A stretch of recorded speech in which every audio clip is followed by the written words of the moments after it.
سورہ شمس کی آیت نمبر 10 میں اللہ پاک یہ فرماتے ہیں وَقَدْ خَابَ مَن دَسَّاهَا، نامراد ہوا وہ شخص جس نے اپنے نفس کو گناہوں میں دھنسا دیا۔ آیت مبارکہ میں لفظ جو خوابہ استعمال ہوا ہے، اس کا ایک معنی مفسرین کرام یہ بیان کرتے ہیں کہ کسی چیز کے پیچھے اس طرح سے بھاگنا جس کو آپ حاصل نہ کر سکتے ہوں اور اس سے آپ کو مایوسی ہو جائے، تو گویا کہ انسان اپنے نفس کو اتنا گناہوں سے آلودہ کر چکا ہوتا ہے کہ وہ اپنے آپ کو بہت بڑی مایوسی میں ڈال رہا ہوتا ہے۔ دوسرا معنی مفسرین کرام جو ہے وہ خوابہ کا بیان کرتے ہیں کہ ایسی زمین جس میں پانی نہ ہو اور اس میں کچھ اگتا نہ ہو، تو وہ زمین جو کہ پانی سے محروم ہوتی ہے تو اس میں کچھ اگانے کی صلاحیت باقی نہیں رہتی، وہ بنجر ہو جاتی ہے، وہ کسی کے نفع کے لیے نہیں ہوتی، نہ خود سیراب ہوتی ہے نہ دوسروں کو سیراب کرتی ہے۔ تو وہ انسان سب سے بڑا بد نصیب انسان ہے جو اپنے آپ کو بنجر کر دیتا ہے گناہوں کی نحوست کی وجہ سے، گناہوں کے اندھیروں کی وجہ سے۔ وہ ایسی شخصیت بن جاتا ہے، نہ اپنی ذات کو نفع دیتا ہے اور نہ کسی دوسرے کو نفع دینے والا بنتا ہے۔ پھر آیت مبارکہ میں دوسرا لفظ دسا آیا ہے، یہ دال سین سے ہے۔ مفسرین کرام فرماتے ہیں کسی چیز کو زمین میں چھپا کر برابر کر دینا جو ہے دسا کا عمل کہلاتا ہے۔ اور دسا کا لفظ جو ہے یہ سانپ کے لیے بھی استعمال ہوتا ہے، کیونکہ وہ صحرا کی مٹی میں گھس کر اپنے آپ کو چھپا لیتا ہے اور نظر نہیں آتا ہے۔ قرآن پاک میں یہ لفظ 2 مرتبہ استعمال ہوا ہے، ایک مرتبہ کہ جب زندہ بیٹیوں کو زمین کے اندر دفنا دیا جاتا تھا تو لفظ دسا آیا ہے، اور دوسری مرتبہ یہاں پہ کہ جو انسان اپنے نفس کو گناہوں کے اندر دھسا دیتا ہے، دبا دیتا ہے، تو اس کے لیے بھی لفظ دسا آیا ہے۔ مفسرین کرام یہ فرماتے ہیں کہ پچھلی آیات میں جو ہے وہ فلاح کا ذکر آیا تھا، کسان کا اور زمین کا ذکر آیا تھا، مالی کا ذکر تھا، اور اس آیت مبارکہ میں جو ہے وہ ایک بنجر زمین کا ذکر ہے۔ وہ زمین کہ جو کہ پانی جذب کرتی ہو اور اس کی ہریالی ہو اور اسے مخلوق کو نفع پہنچتا ہو، ایسی زمین جو ہوتی ہے ہر بندہ اس کو پسند کرتا ہے اور وہ نفع والی زمین ہوتی ہے۔ اور وہ زمین جو نہ پانی خود کو جذب کرتی ہو اور نہ ہی وہ دوسروں کو نفع پہنچاتی ہو، تو وہ بنجر زمین ہوتی ہے، اور ایسی زمین کو کوئی انسان پسند نہیں کرتا ہے۔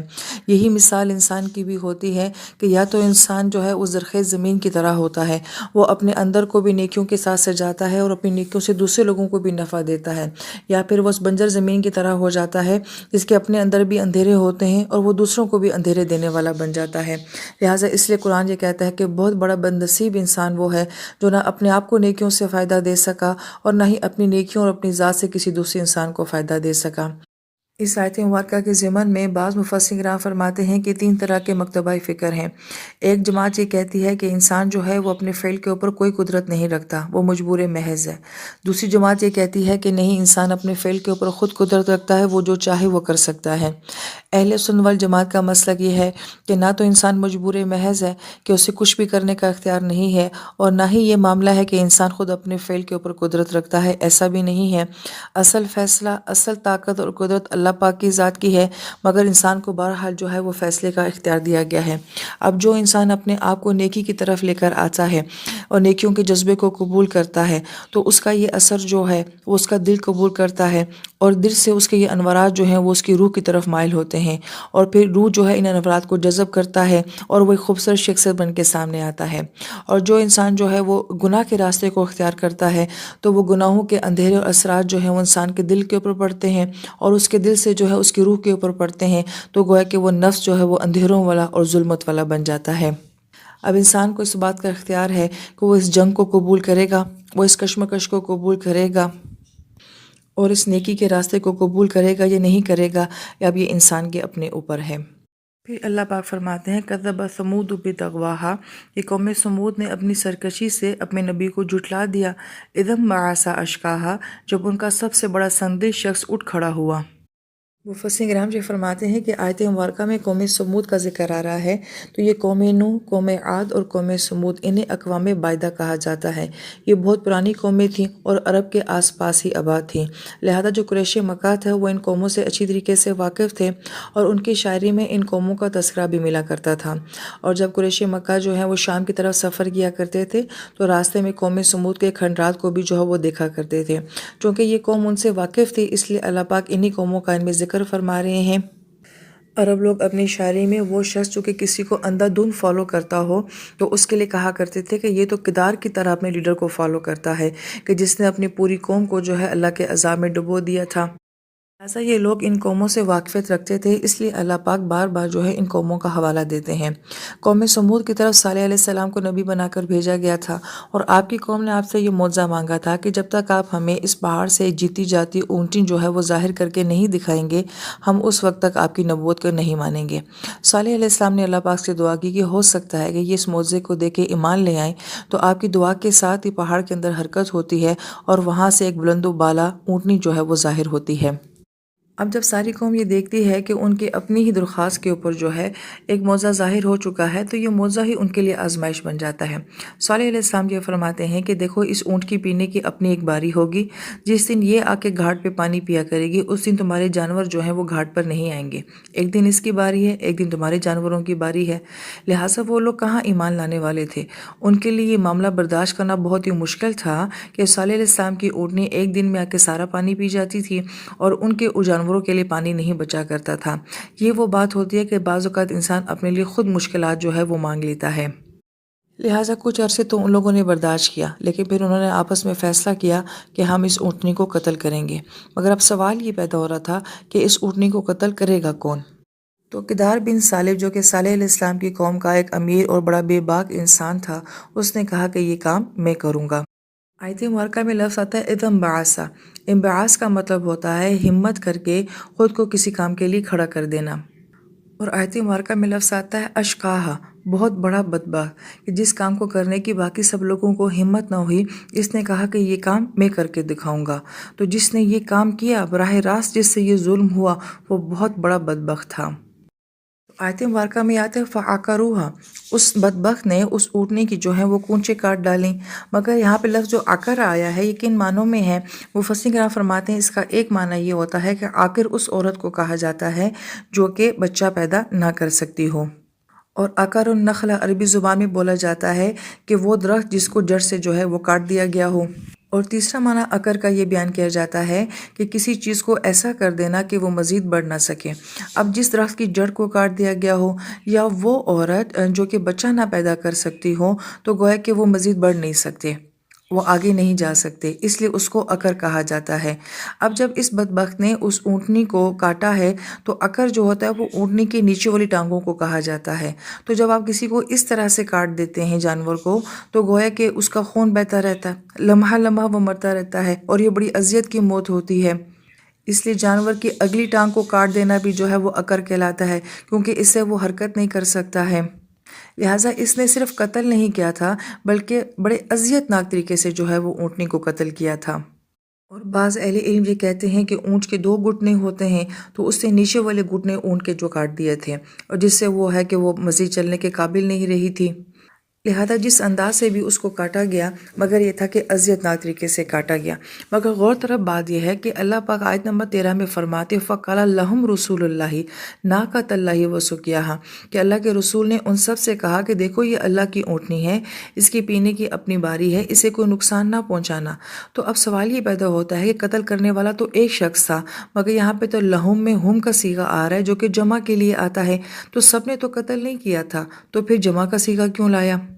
اور یہاں پہ ایک اور بہت بڑا سوال بھی پیدا ہوتا ہے جب قرآن کو صحیح طریقے سے سمجھانا جائے کہ قتل کرنے والا تو ایک شخص تھا، کدار بن صالف تھا، اس کی سزا جو ہے وہ پوری قوم کو کیوں ملی؟ تو اسی ہم کے اندر جو ہے اس سوال کا جواب بھی ہے کہ اللہ تعالیٰ کی ذات ایسی نہیں ہے کہ وہ کسی کے ایک جرم کی وجہ سے ہے ساری قوم کو ہلاک کر دے۔ اس آیت مبارکہ سے قرآن یہ نظریہ پیش کر رہا ہے کہ بعض اوقات ایسا ہوتا ہے کہ گناہ کرنے والا ایک شخص ہوتا ہے، مگر باقی سارا ماحول یا باقی سب لوگ جو ہوتے ہیں وہ اس گناہ کی تائید میں شامل ہوتے ہیں۔ لہٰذا مفسرین کرام یہ فرماتے ہیں کہ گناہ کرنے والا ایک شخص ہوتا ہے، مگر سپورٹ کرنے والے بہت سارے لوگ ہوتے ہیں۔ یہاں پہ اہل علم بڑی پیاری بات یہ بھی فرماتے ہیں کہ بعض اوقات کوئی کام ایسا ہوتا ہے جو سب کے کرنے کے لیے آسان نہیں ہوتا، مگر کچھ جذباتی لوگ ایسے ہوتے ہیں جنہیں آج کے دور میں ایکسٹریمسٹ بھی کہا جاتا ہے۔ لوگ ان کو جو ہے وہ بہکاتے ہیں، ان کو ہائپر کرتے ہیں، اور پھر وہ اس گناہ کے کرنے کے لیے آمادہ ہو جاتے ہیں، اور باقی سارے لوگ اس کے لیے اس گناہ میں معاون ہو جاتے ہیں۔ لیکن وہ ایک اکیلا فرد ذمہ دار نہیں ہوتا گناہ کا، بلکہ وہ سارا ماحول جو ہوتا ہے وہ اس گناہ کا ذمہ دار ہوتا ہے۔ اب یہ صورت مبارکہ یہ کہہ رہی ہے کہ اگر ایک نے غلطی کی ہے، باقی سب لوگ اس کی تائید کر رہے تھے، تو اس کی سزا میں پوری قوم آئی ہے۔ یہی وجہ ہے کہ سورہ شمس کے لیے کہ اس میں یہ وعید بیان کی جا رہی ہے کہ تم لوگ جو گناہ کر رہے ہو اور باقی لوگ اگر اس کو گناہ سے روکنے والے نہیں ہیں تو گویا کہ وہ بھی اس گناہ میں شامل ہونے والے ہیں۔ اس آیت مبارکہ کو ذرا آج کے حالات میں دیکھیے کہ کیا ہمارا میڈیا جو ہے یا سوشل میڈیا جو ہے، کیا وہ ایسا ماحول نہیں بنا دیتا کہ ایک گناہ جو ہے وہ کرنا سب کے لیے آسان ہو جاتا ہے۔ بعض لوگ جو ہیں وہ سٹیج پہ کھڑے ہو کے کیا اس طرح کی تقاریر نہیں کرتے کہ درمیان سے کوئی جذباتی انسان اٹھ کے جو ہے وہ غلط کام کرنے کے لیے تیار ہو جاتا ہے۔ لہٰذا مفسر گرامی فرماتے کہ اشقا تو کوئی ایک آدھ بدبخت ہی ہوتا ہے جس سے کوئی بڑا گناہ صادر ہوتا ہے، مگر وہ سب لوگ جو ہیں وہ اس کے گناہ میں معاون ہوتے ہیں۔ جیسے آج ہم یہ دیکھتے ہیں کہ خاکے بنانے والے جو نبی علیہ السلام کی ذات عالی کے بارے میں بناتے ہیں، تو وہ کوئی ایک بدبخت ہوتا ہے جو سامنے ہوتا ہے، مگر اس کے پیچھے پوری ایک کمیونٹی ہوتی ہے، پوری ایک سوچ ہوتی ہے، وہ سب لوگ بھی اس جرم میں شریک ہوتے ہیں۔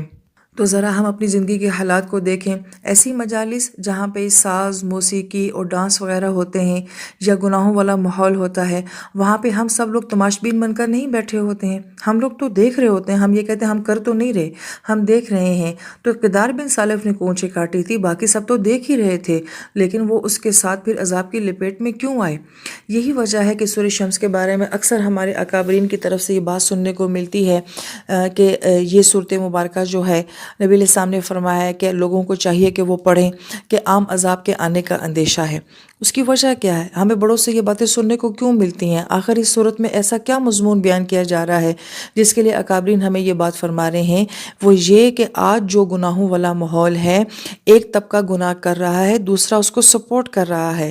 گناہ کرنا بہت آسان بنا دیا گیا ہے، گناہ کو بہت خوبصورت بنا دیا گیا ہے، اور بہت سارے لوگ جو ہیں وہ صرف تماشبین بن کے جو ہے یہ سارا منظر دیکھ رہے ہیں۔ تو اللہ نہ کرے اگر اللہ کی طرف سے کوئی ایسا معاملہ ہوا تو اس کی لپیٹ میں سب لوگ آ جائیں گے۔ آیت مبارکہ میں آتا ہے فقط تبوہ، ان سب لوگوں نے تکذیب کی۔ صالح علیہ السلام ان کو منع کرتے رہے کہ دیکھو ایسا مت کرنا، مگر ان لوگوں نے پریکٹیکل جو ہے وہ کر کے دکھایا۔ تکذیب کا مطلب بھی وہ ہوتا ہے کہ صرف نظریاتی طور پہ نہیں، صرف دل یا سوچ سے کسی چیز کا انکار نہیں کرنا، بلکہ عملی طور پر کسی بات کے خلاف آ جانا۔ لہٰذا ان لوگوں نے عملی طور پر جو ہے یہ جرم کر کے دکھایا۔ تو پھر اللہ پاک فرماتے ہیں فَدَمْدَمَ عَلَيْهِمْ رَبُّهُمْ بِذَنبِهِمْ فَسَوَّاهَا، تو پھر اللہ پاک کی طرف سے ان کے اوپر دمدم کا عذاب آیا۔ اب یہ لفظ دمدمہ ہے، بعض مفسر کرام تو یہ فرماتے ہیں کہ عرب زبان کی ڈکشنری میں دمدمہ ایسی سزا کو کہا جاتا ہے جس سے آپ دنیا میں بھاگ نہ سکیں۔ دوسرا ترجمہ اس کا بیان کیا گیا ہے کسی چیز کا پے در پے ہونا، مسلسل ہونا۔ تیسرا معنی اس کا بیان کیا جاتا ہے کہ جس اونٹنی پر چربی کی تہ چڑھی ہو تو اس کو بھی ناقۃ المدمدم کہا جاتا ہے، جس کا ہم اردو زبان میں ترجمہ یہ کرتے ہیں کہ اینٹ سے اینٹ بجا دینا۔ پھر آیت مبارکہ میں جو لفظ آیا ہے بِذَنبِهِمْ، تو ذم ایسے گناہ کو کہا جاتا ہے جس پر انسان کو بعد میں بہت ندامت اور پچھتاوا ہو، تو یہ گناہ ان کے لیے ایک بہت بڑا پچھتاوا بن گیا۔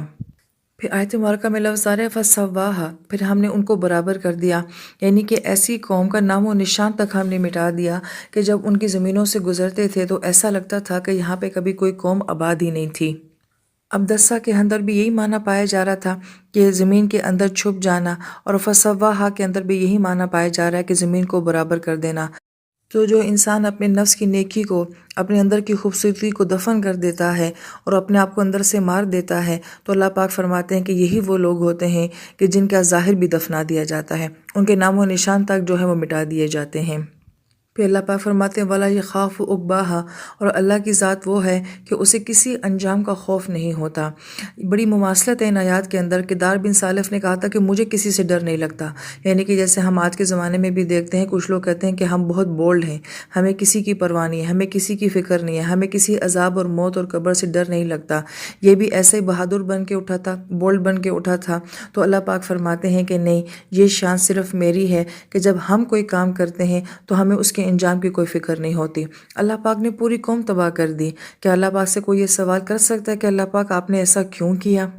یہ شان صرف اللہ پاک کی ہے۔ بڑے سے بڑا حکمران بھی ہو تو عوام جو ہے وہ تختہ پلٹ دیتی ہے اور لوگ مخالف ہو جاتے ہیں، لیکن اللہ پاک کو اسے کسی اندیشے کا کوئی خوف نہیں ہے۔ یہاں پر مفسرین کرام آیت مبارکہ کا آپس میں رد بیان فرماتے ہیں کہ سورت کے شروع میں ہم یہ دیکھتے تھے کہ زمین آسمان کا، دن رات کا اور سورج اور چاند کا جو ہے وہ تضاد بیان کیا گیا. پھر انسانی شخصیت کا تضاد بیان کیا گیا کہ اس کے اندر خیر بھی ہے اور شر بھی ہے. اور ان آیات میں اللہ پاک جو ہے وہ معاشرے کا تضاد بیان کر رہے ہیں کہ معاشرے میں کچھ لوگ ایسے ہوتے ہیں جو انبیاء جیسے ہوتے ہیں، جن کے نفس بہت خوبصورت ہوتے ہیں، جن کے اندر کا انسان بہت پیارا ہوتا ہے اور وہ معاشرے کے لیے خیر ہی خیر ہوتے ہیں. اور دوسری طرف قوم سمود جیسے لوگ بھی ہوتے ہیں جنہوں نے اپنے نفس کو دبا دیا ہوتا ہے، اپنے اندر سوائے اندھیروں کے کچھ بھی نہیں ہوتا. یہ پورے معاشرے کا اندھیرا ہوتے ہیں، یہ پورے معاشرے کے لیے ظلمت کا باعث بن جاتے ہیں. لہٰذا انفرادی تضاد سے اللہ پاک نے ایک اجتماعی تضاد کو بیان فرمایا ہے. اور پھر مفسرین کرام یہ بھی فرماتے ہیں کہ شروع میں صرف ایک نفس کی بات ہو رہی تھی، ایک اکیلا انسان، اس کی اپنی ذات، اس کا اپنا نفس. یا تو وہ اپنے نفس کو بہت خوبصورت بنا لیتا ہے یا پھر اپنے اندر کے انسان کو کہیں دفنا دیتا ہے. لیکن فرماتے ہیں کہ اس کا صورت کے آخر کے ساتھ ربط کیا ہے کہ انفرادی سطح سے اجتماعی سطح بنتی ہے، افراد سے ہی جو ہے وہ معاشرہ بنتا ہے. اگر ہر انسان اپنے اوپر محنت کرتا ہے، اپنے آپ کو ایک خوبصورت انسان بناتا ہے، اپنے نفس کو ایک پیارا نفس بناتا ہے، تو اسی سے معاشرہ خوبصورت ہوتا ہے. اور جب ایک نفس بگڑتا ہے تو وہ ایک نفس نہیں ہوتا بلکہ اس کے اثرات جو ہیں وہ پورے معاشرے کے اوپر پڑتے ہیں. اس صورت مبارکہ میں بھی کدار بن صالف ایک اکیلا انسان تھا مگر وہ پوری قوم کی تباہی کا باعث بن گیا. اس لیے کوئی انسان یہ نہیں کہہ سکتا کہ میرے سے کیا فرق پڑتا ہے، میری اچھائی سے کیا فرق پڑے گا یا میری برائی سے کیا فرق پڑتا ہے. نہیں، ہر انسان کی اچھائی کے بھی اثرات ہیں اور ہر انسان کی برائی کے بھی اثرات ہیں. لہٰذا جب میں اپنے نفس کے اوپر محنت کرتی ہوں اور اپنے آپ کو ایک اچھا انسان بناتی ہوں تو معاشرے سے ایک برا انسان جو ہے وہ کم ہو جاتا ہے اور ایک اچھے انسان کا جو ہے وہ اضافہ ہو جاتا ہے. یہ بڑا خوبصورت ربط ہے. جو شروع آیات میں انفرادیت کی بات ہوتی ہے تو صورت مبارکہ کا آخر جو ہے وہ اجتماعیت کی بات کر رہا ہے. تو اللہ تعالیٰ ہمیں ایسا انسان بننے کی توفیق نصیب فرمائے کہ میری ذات سے معاشرہ خوبصورت بنے، میں ایسا انسان نہ بنوں کہ میری ذات سے معاشرہ بدصورت نہ بنے. آمین یا رب العالمین.